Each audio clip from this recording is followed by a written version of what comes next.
Hello everybody, welcome back. So today through this video I'll be explaining you the part 4 of chapter 4 of class 12th political science, that is South Asia and the contemporary world. Now in this video we'll be discussing the last topic of this chapter, that is peace and cooperation in South Asia. So let us start. The last topic is peace and cooperation. Now, even though there are certain issues of conflicts among South Asian countries, still they recognize the importance of cooperation and friendly relationship among themselves, which means that all the 7 countries of South Asia, they might have one or another issue with each other. They are in conflict with each other over one matter or another, but still they recognize that all these countries, they should cooperate and they should have friendly relations with each other, and for this they sign different agreements also. Okay, now the South Asian countries, in hope of cooperation, they initiated the establishment of SAARC, that is South Asian Association for Regional Cooperation, in 1985. And I have explained you this SAARC in my previous chapter. I have discussed all the things in detail. So this was started in 1985 for the cooperation among different nations of South Asia. Now this SAARC members only, they signed SAFTA also, SAFTA, in 2004, in which these countries, they allowed free trade among themselves crossing the borders. Now even this SAFTA is discussed in detail in the previous chapter. The one main aim of SAFTA was that they will lower the trade tariffs, that is taxes, by 20% from 2007 onwards. Okay. Now although India and Pakistan, they remained in conflict, but still many measures were taken to reduce the risk of war between these two countries. They are in conflict for a number of reasons which I discussed in my previous part, but still they try that there should be no war between the countries. And for this, what they try, the leaders, they meet at summits, they meet at meetings to understand each other, and they try to find major problem solutions. They try to find out what different alternatives, what different solutions can be sought to their problems.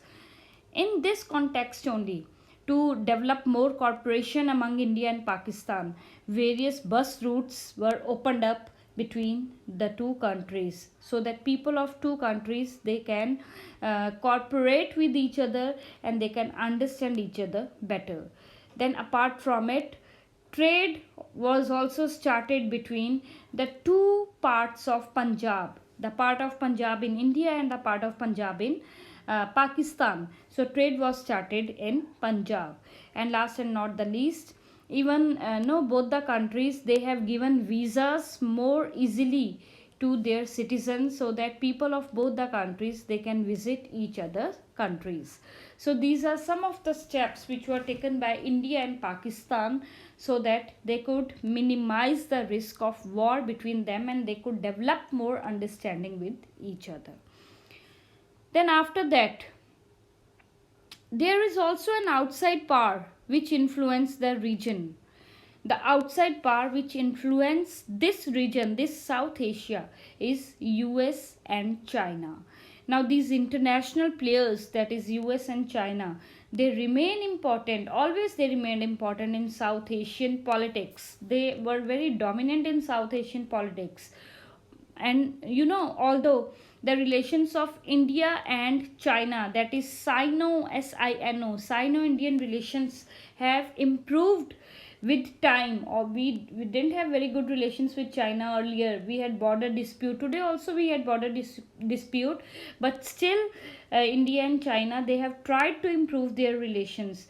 But still, if we compare China today also it is more inclined towards Pakistan, which is a matter of worry for India.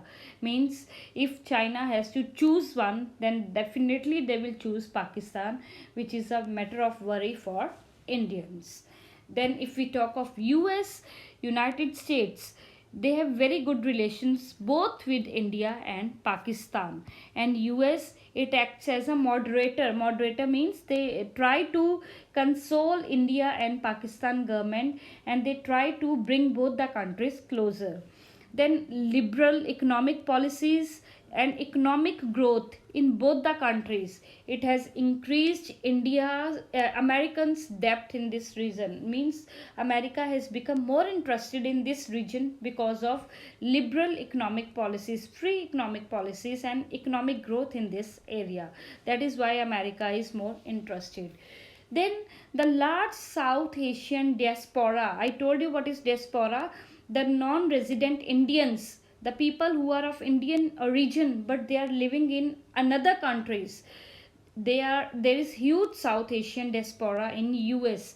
Means lot many citizens from South Asia they're living in US, and huge size of India. This South Asia, it is having huge size of population. It is having very good market, which is giving another reason to America to take interest in the future of this region, this South Asian region. Okay, but still South Asia relations depend more on its members than on outside players. Means the members of South Asia, that is the 7 countries of South Asia, how their relations have to be in future, they are decided by these members and not by the outside players like China and USA.